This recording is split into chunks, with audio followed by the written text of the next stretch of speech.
Experiencing problems with sending picture or group text on Spectrum Mobile? You're not alone. Many users report ongoing MMS issues. The most common culprit is incorrect APN settings. The most effective solution is to check for updates to the Spectrum Mobile app and run the built-in APN Troubleshooter, launched in May 2025. According to Spectrum's own data, this resolves issues for approximately 70% of users without needing a device reset.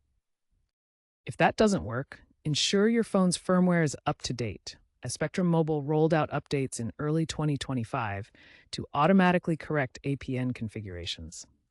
If problems persist after these checks, move on to the APN settings. If automated tools fail, manually configure your APN settings on Android devices, where MMS issues are more common. Start by accessing your phone's settings. Navigate to mobile networks or connections, then select access point names. You may see multiple APNs listed here. Tap to add a new APN. Use these exact settings for Spectrum Mobile MMS. Ensure the APN is enabled and save the settings. This configuration routes MMS through Verizon's network, which Spectrum Mobile uses. Restart your device after saving. Then test by sending a picture or group text. Double-check settings for typos, as they can prevent MMS from working.